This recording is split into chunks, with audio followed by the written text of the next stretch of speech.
मुझे jail camp से इसलिए निकाला गया क्योंकि मैं कुर्मी समुदाय के लोगों को ये बोली कि किसी भी हालत में, चाहे वो रेल रोक दे, चाहे सड़क जाम कर दे, चाहे वो जंतर मंतर से कूद जाए, कुर्मी आदिवासी बनना चाहते हैं तो कभी नहीं बन सकते। अभी देखती हूँ कि किस में कितना दम है कि इतने जितने भी महतो के लीडर्स हैं, मैं उनको आगाह करना चाहती हूँ, चेताना चाहती हूँ कि आदिवासी बनने का सपना छोड़ दीजिए। आदिवासी पैदा होते हैं, बना नहीं जाता। मुझे पार्टी ने इसलिए निकाला क्योंकि वो अपने कुर्मी समुदाय के प्रति बहुत ही लॉयल है। मैं सोचती थी कि एक गरीब का बेटा कैसे संघर्ष कर रहा होगा, लेकिन यहाँ तो माल बटोरने में सब के सब लगे पड़े हैं। पूछ लीजिएगा जेल कैंप के बड़े बड़े पदाधिकारियों से, इन लोगों का जो चल रहा है, चाहे बालू के में पैसा चल रहा है, चाहे गाय का पैसा चल रहा है, चाहे कोयला का पैसा चल रहा है, तो पता कीजिए आपका एनटीपीसी का पैसा चल रहा है, कॉलेजेस का पैसा चल रहा है, तो कहाँ कहाँ इन लोग धांधली कर रहे हैं। और मैं ये जो है जयराम की पार्टी और जयराम खुद पैसा ले रहे हैं। इसे 6 सालों के लिए निष्कासित कर दिए और आज वो बीमार हो गए। और ये देखना है कि वो रेल टेक का कार्यक्रम, कुर्मियों का जो कार्यक्रम आंदोलन है, उसमें वो पहुंचते हैं कि नहीं। आज उनकी बहन बेटियों की इज्जत है और सोशल मीडिया में जिस तरीके से ये लोग छेछालीदर कर रहे हैं, तो क्या दूध के धुले हैं ये लोग। एक ही बात बोलूंगी, आदिवासी बेटी हूँ, आदिवासी बेटी रहूंगी और अंतिम समय तक लड़ूंगी। और अपने प्रकृति पूजक होने का प्रमाण मुझे किसी को देने की आवश्यकता नहीं है। जितनी भी बौखलाहट है लोगों में, तो मैं उनको ये बताना चाहती हूँ कि वहाँ भौंकिए जहाँ भौंकने की जरूरत है। कुर्मी की पार्टी और माल कमाओ और अपना पार्टी को चलाओ। ये आदिवासी बनना इतना आसान नहीं है। आदिवासी का हक और अधिकार खाने के लिए आप जो लगातार प्रयास कर रहे हैं, वो प्रयास विफल होगा। ये सिर्फ और सिर्फ राजनीतिक स्टंट है। अगर कहते थे, सोचते थे कि ये काशी में एक भारी है, मैं इंतजार कर रही थी इस समय का, इस मोमेंट का। आज मैं बहुत खुश हूँ कि मुझे पार्टी ने इसलिए निकाला क्योंकि वो अपने कुर्मी समुदाय के प्रति बहुत ही लॉयल है। और यदि वो अपनी कुर्मी पार्टी के प्रति इतने लॉयल है, अगर वो पूरी संपूर्ण पार्टी के अगर होते, तो इससे पहले मैं झंडा प्रकरण को ईसाई समुदाय का लगातार विरोध की कि वो हमारा आरक्षण नहीं खा सकते।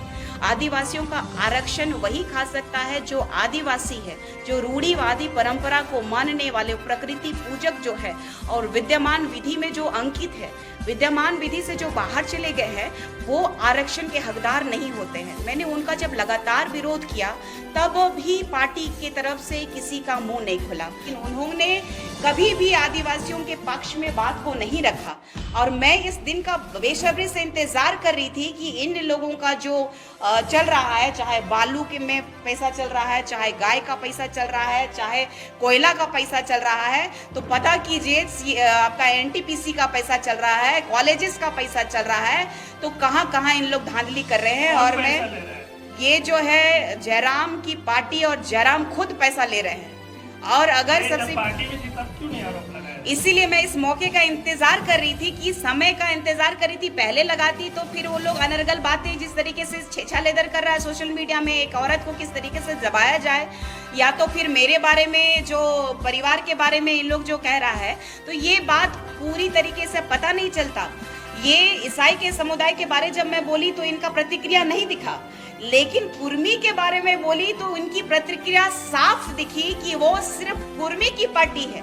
मुझे लगता था कि सभी धर्मों के लोगों को लेकर के चलने वाला है जयराम महतो, लेकिन यहाँ पे लग रहा है कि वो सिर्फ और सिर्फ अपनी पब्लिसिटी से खुद की उपलब्धि गिनवा रहे हैं।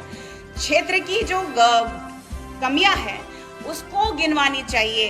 कभी आए ना धनबाद और बोकारो से, कभी इधर आवे लोहरदगा, गुमला, सिमडेगा, पता चल जाएगा कि जेल कैंप क्या है। आवाज उठाने, सही बात है। कुर्मी अगर मांग करते हैं तो इसमें आप क्यों विरोध है आप लोग का, क्यों एसटी में शामिल होने की मांग कर रहे हैं? वो तो कई बार पहले भी कर चुके हैं। देखिए, सबसे बड़ी बात है कि आप 2 साल का हिस्ट्री देख लीजिए। क्या जयराम महतो इससे भी पहले रेल टेक कार्यक्रम किया गया था कुर्मियों के द्वारा, तो क्या वो वहाँ शामिल थे? कुर्मियों के प्रति उनका क्या भाव है, इसको भी चिंता का विषय है। आज देखिए कि वो मुझे पार्टी से 6 सालों के लिए निष्कासित कर दिए और आज वो बीमार हो गए। और ये देखना है कि वो रेल टेक का कार्यक्रम, कुर्मियों का जो कार्यक्रम आंदोलन है उसमें वो पहुंचते हैं कि नहीं। ये भी देखना है कि कुर्मियों के प्रति जो वो चाल चल रहे हैं, कुर्मियों के प्रति जो राजनीति कर रहे हैं, क्या वाकई ये कुर्मियों के है भी कि नहीं, ये भी चिंता का विषय है। ये अभी तक में आपने देखा हो गया कि घटवार जो है कोल तेली लोग हैं जो कि वो भी चाहते हैं लगातार अपनी आवाज उठाते रहे कि आदिवासी समुदाय में हमें शामिल किया जाए। लोग आदिवासी समुदाय में क्यों शामिल होना चाहते हैं? चिंता का विषय यही है कि जब पूरे संविधान में हमारे लिए एक विशेष संविधान बना हुआ है तो इस संविधान पे छेड़छाड़ क्यों? आप एक बात बता दीजिए कि सदन में जयराम महतो ने कुर्मी के परिप्रेक्ष्य में कितनी बार आवाज उठाई उन्होंने। चिंता का विषय ये है कि ना वो कुर्मियों के हैं ना आदिवासियों के हैं। वो सिर्फ और सिर्फ चाहते हैं कि हम जो विधायक हैं, मुख्यमंत्री किसी भी तरह इन प्रकारन बन जाएं। मैं सोचती थी कि एक गरीब का बेटा कैसे संघर्ष कर रहा होगा, लेकिन यहाँ तो माल बटोरने में सब के सब लगे पड़े हैं। पूछ लीजिएगा जेल कैंप के बड़े बड़े पदाधिकारियों से, सीधे मुंह बात नहीं होती है। आज तक झारखंड में जेल कैंप को कैसे बढ़ाना है, वार्षिक अधिवेशन के अलावा किसी भी तरह का कोई मीटिंग ऐसा नहीं हुआ है। और सबसे बड़ी बात है कि ये मुझे कह रहे हैं कि प्रत्याशी बनाया गया, तो प्रत्याशी जो है कि हम जाकर के मांग के नहीं लाए थे कि प्रत्याशी बना दीजिए। उसके बाद भी हमें कहा गया था कि एक पद और पोस्ट दिया जाएगा, तो हमें मालूम था कि ये लोग पद और पोस्ट इसलिए नहीं देंगे क्योंकि ये आदिवासी विरोधी है और समय का मैं इंतज़ार कर रही थी। अब मैं पूर्णतः स्वतंत्र हूँ और अपने समाज के प्रति अपनी बातों को बेबाकी से रख सकती हूँ। और मैं भी देखती हूँ कि किस में कितना दम है कि जितने भी महतो के लीडर्स हैं, मैं उनको आगाह करना चाहती हूँ, चेताना चाहती हूँ कि आदिवासी बनने का सपना छोड़ दीजिए। आदिवासी पैदा होते हैं, बना नहीं जाता है। जितने भी आदिवासी नेता हैं, क्या सब कोई छोड़ देंगे इस बात से? जिस तरह से आप कह रहे हैं रूढ़िवादी हैं हम लोग आदिवासी नेता हैं, तो क्या सब कुछ छोड़ देना चाहिए? देखिए, आदिवासियों की आत्मा जो है जमीन है और इस प्रकृति को मानते हैं आदिवासी। अगर आदिवासी वो रियली है, आदिवासी का सम्मान करते हैं, तो वो जरूर छोड़ेंगे, क्योंकि एक विशेष समुदाय की पार्टी है, ये सिर्फ और सिर्फ कुर्मी की पार्टी है। तो मुझे जहाँ तक लगता है कि जो चोर चोर मुसहरे भाई मुझे बताएंगे कि निशा भगत जो आदिवासी लड़की जो लड़ रही है, चरित्र हरण करके आप मुझे नहीं गिरा सकते हैं। एक ही बात बोलूंगी, आदिवासी बेटी हूँ, आदिवासी बेटी रहूंगी और अंतिम समय तक लड़ूंगी। और अपने प्रकृति पूजक होने का प्रमाण मुझे किसी को देने की आवश्यकता नहीं है। जितने भी बौखलाहट है लोगों में, तो मैं उनको ये बताना चाहती हूँ कि वहाँ भौंकिए जहाँ भौंकने की जरूरत है, वहाँ तथ्य और प्रमाण की बात कीजिए। जाइए ना, आप संविधान की बात करिए, जाइए ना, आप लड़िए ना, आप जाइए ना कोर्ट और कचहरी कि हम आदिवासी हैं। आदिवासी ऐसे कोई बन जाता है क्या? दुर्भाग्य है और हंसी के पात्र हैं ये लोग। इतने दिनों से आप जेल कैंप में थे, क्यों नहीं मुखर तौर पर बोल रही थी? जब पार्टी से निकाला गया तभी क्यों निशा भगत जो है इतना मुखर तौर पर जयराम के खिलाफ मोर्चा खोले हुए हैं? सवाल तो आप पे भी उठेंगे। जी बिल्कुल बिल्कुल उठेंगे, लेकिन अगर मैं छोड़ देती तो इससे ज्यादा मेरे लिए भयावह और कष्टकारी होता, क्योंकि एक आदिवासी जो गुमला गांव देहात से उठ करके रांची में आकर के पूरे झारखंड में जिस तरीके से राजनीति कर रही हूँ, लगातार हमारे जान के पीछे पड़े हुए हैं।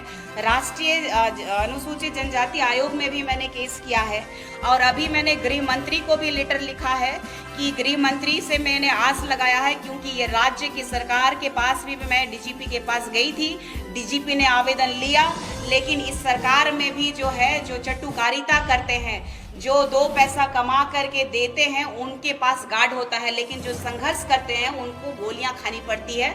मैं तैयार हूँ, जिसमें ताकत है, जिसमें औकात है, हम भी बताएंगे कि हम आदिवासी बेटी हैं और आदिवासियों के लिए लगातार जोरदार अपनी आवाज उठाते रहूंगी। आगे राजनीति आप कैसे करिएगा, क्योंकि आप कांग्रेस को छोड़ चुके हैं? आपको किससे डर है निशा? सबसे पहली बात है कि क्रिश्चियन कम्युनिटी के लोगों ने सभी चर्चों में मेरा नाम का फरमान निकाल दिया है और यहाँ से लेकर के वेटिकन तक ने इन लोगों ने मीटिंग किया कि ये जो है लड़की आदिवासियत का हक हमें खाने नहीं देगी, क्योंकि ये जानती है कि आदिवासी जो एसटी हैं उसका आरक्षण जो है कि दूसरे लोग नहीं खा सकते, क्योंकि एक आदिवासी समुदाय में दूसरे धर्म के लोग नहीं आ सकते। लेकिन ईसाई धर्म में हिंदू, मुस्लिम, सिख, ईसाई, बांग्लादेशी सभी आकर के हमारा हक और अधिकार खाना चाह रहे हैं। और दूसरी बात रही कि इस पार्टी की बात की जाए तो ये सिर्फ और सिर्फ सिंगल एजेंडे में चल रही है, कुर्मी की पार्टी, और माल कमाओ और अपना पार्टी को चलाओ। बात ये है कि दूसरी बात कि मैं किसी पार्टी में जाने ना जाने की बात है तो वो चिंता का विषय मेरे लिए नहीं है, क्योंकि मैं लगातार ये बात उठा रही हूँ कि आदिवासियों के हितैषी का कार्यक्रम होना चाहिए, आदिवासियों के परिप्रेक्ष्य में उनका जल जंगल जमीन बचना चाहिए, आदिवासियों का हक और अधिकार के लिए लगातार मैं उठाती